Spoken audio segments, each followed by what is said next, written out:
आदाब नमस्कार, मैं शाहिद उमर। स्वागत आप सभी का सियासत टीवी के साउथ इंडिया एक्सप्रेस में। आइए देखते हैं मुख्य खबरें। राज्यपाल जिष्णुदेव वर्मा द्वारा जारी अधिसूचना के अनुसार तेलंगाना विधानसभा का 7वां सत्र सोमवार यानी 29 दिसंबर को सुबह 10:30 बजे से शुरू होने जा रहा है। इस शीतकालीन सत्र के राजनीतिक रूप से आवेशपूर्ण होने की आशंका है, क्योंकि कांग्रेस और बीआरएस कृष्णा और गोदावरी नदियों के जल बंटवारे के मुद्दे पर आमने सामने होंगे। सूत्रों के हवाले से मीडिया रिपोर्ट में कहा गया है कि वह 9 वर्ष के लिए 3 दिन की छुट्टी के बाद सदन की कार्यवाही 2 जनवरी को फिर से शुरू होगी। तेलंगाना के सिंचाई एवं जल बंटवारे के मुद्दे पर इस सत्र में प्रमुखता से उठाए जाने की उम्मीद है, क्योंकि मुख्यमंत्री रेवंत रेड्डी ने बीआरएस सुप्रीमो के चंद्रशेखर राव को इन मुद्दों पर बहस करने की चुनौती दी है। 21 दिसंबर को पूर्व मुख्यमंत्री केसीआर ने तेलंगाना के साथ धोखा करने के लिए कांग्रेस और भारतीय जनता पार्टी पर जमकर हमला बोला था और कहा था कि राज्य सरकार ने पालमूरू रंगारेड्डी लिफ्ट सिंचाई परियोजना के लिए कृष्णा नदी के पानी के हिस्से पर समझौता किया है।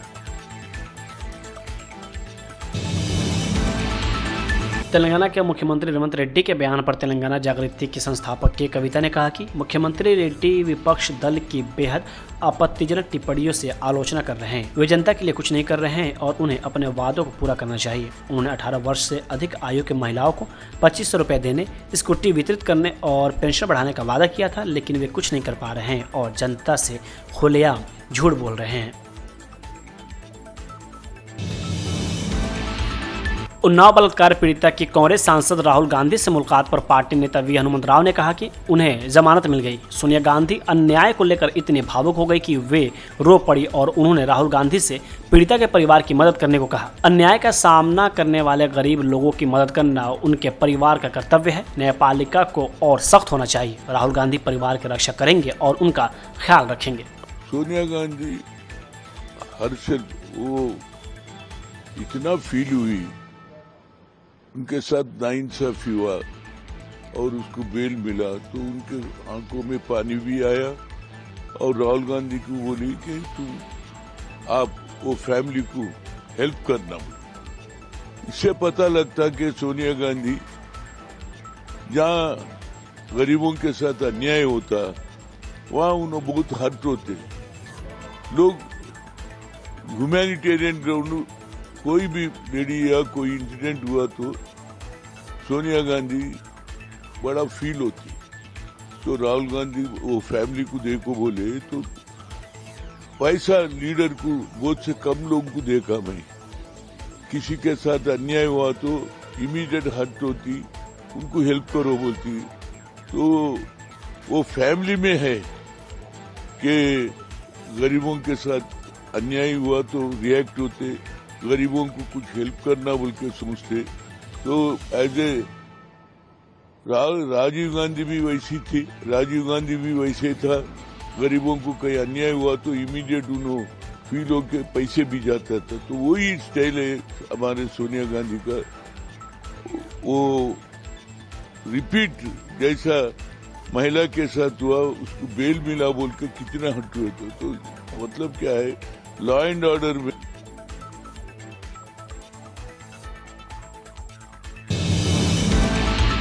पूर्व प्रधानमंत्री अटल बिहारी वाजपेयी की 101वीं जयंती पर केंद्रीय मंत्री जी किशन रेड्डी ने उन्हें श्रद्धांजलि अर्पित की। रेड्डी ने कहा कि उन्होंने देश के प्रधानमंत्री के रूप में विभिन्न योजनाओं की शुरुआत की। प्रधानमंत्री ग्राम सड़क योजना से लेकर राष्ट्रीय राजमार्गों के विकास तक, अंबेडकर आवास योजना से लेकर सर्व शिक्षा अभियान तक और यहां तक कि पोखरण परमाणु परीक्षण तक उन्होंने राष्ट्र को एकजुट करते हुए ये सभी उपलब्धियां हासिल की। वे एक करिश्माई व्यक्तित्व के धनी थे और सभी दलों के नेता उनका बहुत सम्मान करते थे।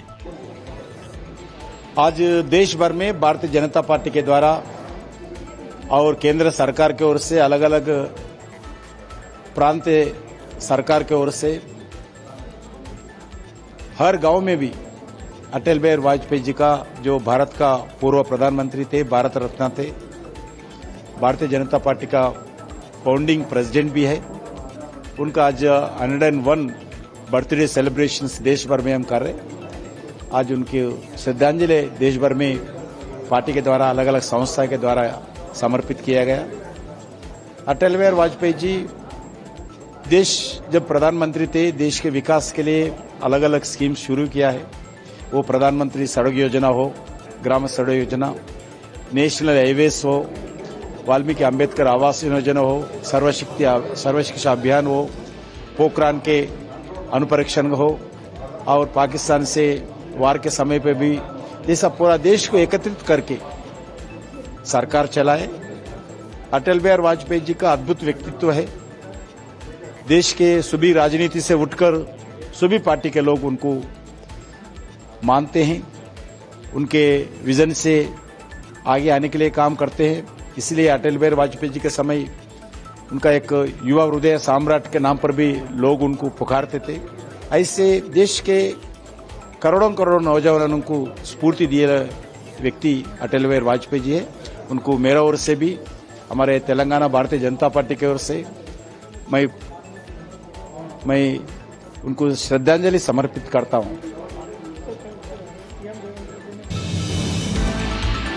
शहर की पुलिस ने हैदराबाद के पुराने शहर में ऑपरेशन कवच चलाया है और बुधवार 24 दिसंबर को कुछ वाहन जब्त किए। पुराना पुल में असामाजिक तत्वों को निहत्या करने और अवैध सामान तथा बिना नंबर प्लेट वाले वाहनों को जब्त करने के उद्देश्य से अभियान चलाया गया। पुलिस ने पुराना पुल में स्थित एक अवैध बेल्ट की दुकान की भी तलाशी ली और वहां से शराब की बोतलें जब्त की। एक बयान में दक्षिण जोन के डीसीपी किरण खरे ने कहा कि यह अभियान लोगों में विश्वास जगाने और देर रात सड़कों पर असामाजिक तत्वों की आवाजाही पर रोक लगाने और अपराध को रोकने के लिए चलाया गया था। खरे ने कहा, रात में नशे की हालात में युवक इधर उधर घूमते हैं और छोटी छोटी बातों पर हथियारों से लोगों पर हमला करते हैं। हमारा उद्देश्य सक्रिय कदम उठाकर इसे रोकना है।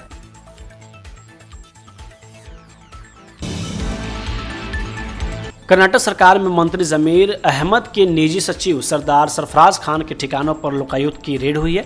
अधिकारियों ने कुल 13 ठिकानों पर छापेमारी की है। कार्रवाई में 8.46 करोड़ रुपए के घर और 37 एकड़ कृषि भूमि के रिकॉर्ड मिले हैं। लोकायुक्त के इस एक्शन में 66,500 रुपए कैश, 2.99 लाख रुपए की कीमती सोने के गहने, 1.64 करोड़ रुपए के वाहन, 1.29 करोड़ रुपए के बैंक डिपॉजिट मिला है। लोकायुक्त की जांच के दौरान कुल 14.38 करोड़ रुपए की संपत्ति मिली है। ये छापेमारी अवैध रूप से संपत्ति अर्जित करने के आरोपों के संबंध में की गई है। सरदार सरफराज खान के खिलाफ आय से अधिक संपत्ति का मामला दर्ज किया गया है। इसी संदर्भ में बुधवार तड़के 50 से अधिक लोकायुक्त अधिकारियों और कर्मचारियों ने छापेमारी की थी। सरफराज खान कोऑपरेटिव सोसाइटी निदेशालय में एक सीनियर ऑफिसर हैं और हाउसिंग और अल्पसंख्यक कल्याण विभाग में सेक्रेटरी के तौर पर डिप्यूटेशन पर हैं। वह अब जांच के दायरे में है। जमीर अहमद विधानसभा के सदस्य हैं। वह कर्नाटक सरकार में कैबिनेट मंत्री और कर्नाटक प्रदेश जनता दल यानी सेकुलर के पूर्व जनरल सेक्रेटरी हैं। वही आपको बता दें कि जमीर कर्नाटक सरकार में हज और वक्फ बोर्ड के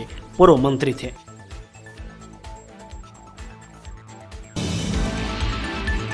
कर्नाटक के मुख्यमंत्री सिद्धरामैया ने चित्रदुर्ग में बस दुर्घटना में लोगों की मौत पर गहरा दुख व्यक्त किया है और कहा कि घटना की उचित जांच कराई जाएगी।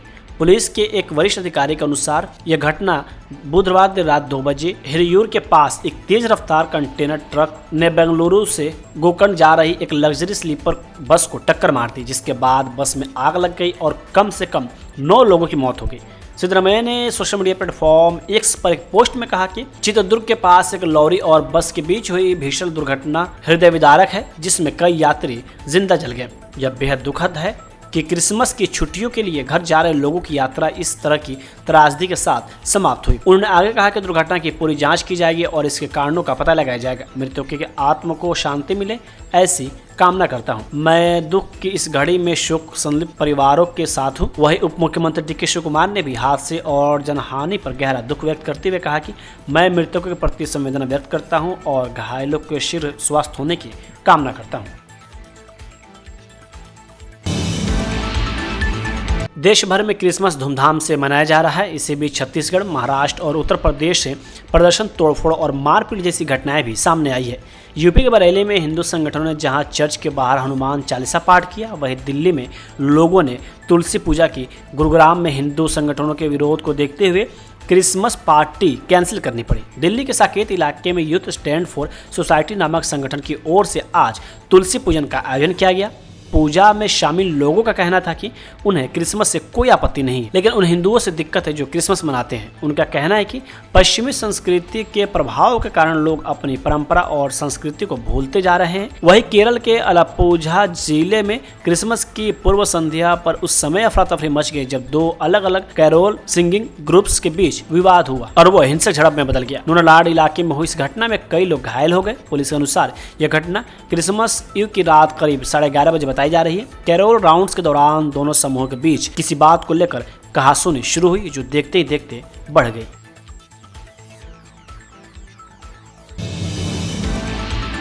केरल के मुख्यमंत्री पिनराई विजयन ने उन रिपोर्टों पर गहरी नाराजगी जताई है कि आरएसएस से जुड़े लोग राज्य के कुछ प्राइवेट स्कूलों में क्रिसमस समारोह को लेकर धमकी दे रहे हैं। उन्होंने कहा कि केरल जैसे धर्मनिरपेक्ष राज्य में ऐसे सांप्रदायिक काम चिंता का विषय है। इस मौके पर मीडिया से बात करते हुए उन्होंने कहा कि सरकार को रिपोर्ट मिली है कि कुछ प्राइवेट स्कूलों ने आरएसएस कार्यकर्ताओं के दबाव में आकर क्रिसमस समारोह रद्द कर दिया है और उस छात्रों से इकट्ठा किया गया चंदा वापस ले लिया गया है। मैं केरल सरकार को इन घटनाओं की तुरंत पूरी जांच करने का आदेश देता हूं।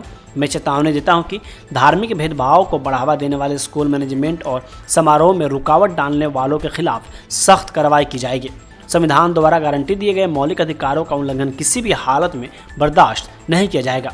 मुख्यमंत्री पिनराई विजयन ने कहा कि संघ परिवार भारत की विविधता में एकता और लोगों के बीच सद्भावनापूर्ण सहअस्तित्व का विरोध कर रहा है।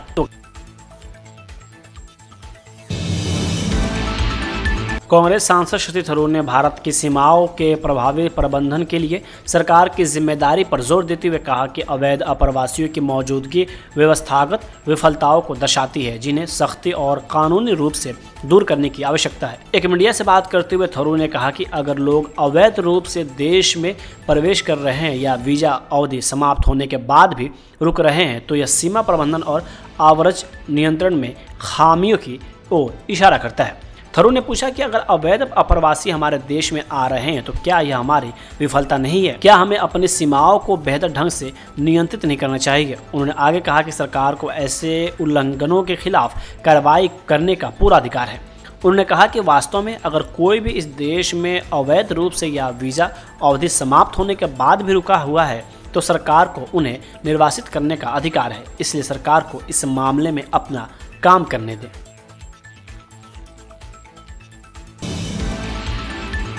केरल के मुख्यमंत्री पिनराई विजयन के बयान पर भाजपा नेता राजीव चंद्रशेखर ने कहा कि जो व्यक्ति 10 साल तक मुख्यमंत्री रह चुका है, चुनाव आने पर जनता को अपने किए गए कार्यों के बारे में बताने की जिम्मेदारी उसकी होती है। पिछले 10 वर्षों में केरल में जो भी विकास कार्य हुए हैं वे प्रधानमंत्री मोदी सरकार की बदौलत ही हुए हैं।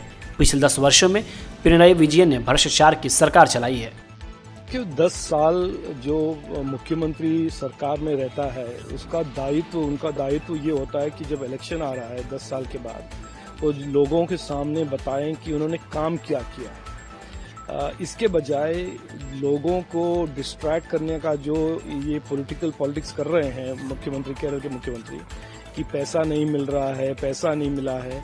मैं बड़ी सच्ची बात ये कहना चाहता हूँ कि केरल में जो भी विकास हुआ है पिछले 10 साल वो नरेंद्र मोदी जी के कारण हुआ है, नरेंद्र मोदी जी की सरकार के कारण हुआ है। हाईवे हो, रोड्स हो, एयरपोर्ट हो, पोर्ट्स हो, रेलवे स्टेशन हो, पीएम पोषण अभियान हो, गरीब कल्याण योजना हो, घर हो, पीएम आवास योजना हो, हर व्यक्ति को कुछ न कुछ जो मिला है प्रधानमंत्री मोदी जी के डायरेक्ट थ्रू मिला है। ये जो 10 साल पिनराई विजयन जी इतना करप्शन के सरकार उन्होंने चलाया है, यहाँ तक कि शबरीमला जैसे मंदिर से 4.5 किलो सोना वहां से गायब हुआ है। तो इस 10 साल के करप्ट भारतीय महिला क्रिकेट टीम श्रीलंका के खिलाफ चल रही 5 मैचों की घरेलू T20 सीरीज के तीसरे मैच के लिए तिरुवनंतपुरम पहुंच चुकी है। बाकी बचे मैच ग्रीनफील्ड इंटरनेशनल स्टेडियम में खेले जाएंगे। विशाखापट्टनम के ACA VDCA क्रिकेट स्टेडियम में खेले गए पहले 2 मैचों में जीत हासिल करके भारतीय महिला टीम सीरीज में 2-0 की मजबूत बढ़त बनाए हुए है। हरमनप्रीत कौर की कप्तानी में टीम शुक्रवार को अगला मैच जीतकर सीरीज में 3-0 की अजय बढ़त हासिल करने का लक्ष्य रखेगी। मुख्यमंत्री M.K. स्टालिन ने कहा कि छत्तीसगढ़, असम और मध्य प्रदेश जैसे राज्यों में अल्पसंख्यकों के खिलाफ हिंसा किसी को भी मंजूर नहीं है। आज पूरी दुनिया में क्रिसमस बड़े धूमधाम से मनाया जा रहा है। इसी सिलसिले में VHP और बजरंग दल संगठनों ने असम के नलबाड़ी जिले में सेंट मैरी स्कूल के कैंपस में रखी क्रिसमस की सजावट, जिसमें क्रिसमस की झोपड़ियां भी शामिल थी, उसको तोड़फोड़ की। इसी तरह हिंदू संगठनों ने छत्तीसगढ़ के रायपुर और मध्य प्रदेश के जबलपुर में ईसाइयों समारोह के खिलाफ हिंसा की। वहीं तमिलनाडु के मुख्यमंत्री M.K. स्टालिन ने इसकी कड़ी निंदा की है। उन्होंने सोशल मीडिया प्लेटफॉर्म X पर एक पोस्ट में कहा कि बहुसंख्यक समुदाय की ताकत और चरित्र इसी में है कि वे अल्पसंख्यकों को बिना किसी डर के जीने में मदद करें। कुछ दक्षिणपंथी हिंसक समूह द्वारा बहुसंख्यक होने के नाम पर हमले और दंगे कराना, खासकर जब प्रधानमंत्री क्रिसमस समारोह में हिस्सा ले रहे हैं, तो यह देश के लोगों को गलत संदेश देगा। लोकसभा में विपक्ष के नेता राहुल गांधी के बयान पर बीजेपी को घेरते हुए कांग्रेस सांसद पंडित शिंदे ने कहा कि बलात्कार पीड़िता के परिवार के साथ उनका बर्ताव बेहद शर्मनाक है। वे हमेशा ऐसा करते आए हैं, उनके विधायक और सांसद लगातार ऐसा करते आए हैं। RSS की नीति महिलाओं के खिलाफ और भाजपा उसी का अनुसरण कर रही है। नहीं, एब्सोल्युटली, क्योंकि जैसे महाराष्ट्र एक पुरोगामी महाराष्ट्र है, प्रोग्रेसिव थिंकिंग का है। यहाँ पे जिजाऊ है, यहाँ पे सावित्रीबाई है, रमाई है, उनके बलिदान की धरती है। और आज देश में, महाराष्ट्र में, हर एक राज्य में जिस तरह से बीजेपी महिलाओं की तरफ देख रही है और बहुत तुच्छ समझती है महिलाओं की, ये जाहिर सी बात है। उनके प्रशासन को जो आदेश आते हैं कि एक रेप विक्टिम के फैमिली के साथ जिस तरह उन्होंने बर्ताव किया, बहुत शर्मनाक बात है। और आज की बात नहीं है, हमेशा ये करते रहे। उनके MLAs अत्याचार कर रहे, उनके MPs अत्याचार कर रहे, चाहे वो ब्रिज सिंह की बात हो, चाहे वो इनकी बात हो, हमेशा बीजेपी ऐसा कर रही है महिलाओं के खिलाफ। RSS की नीति है कि महिलाओं के खिलाफ होना चाहिए, तो वो बीजेपी उसका पालन कर रही है। सीएम फडणवीस ने भी ये कहा है। साउथ इंडिया एक्सप्रेस यहीं होता है समाप्त। मुझे दे अब इजाजत। बाकी खबरों के लिए बने रहें सियासत TV के साथ।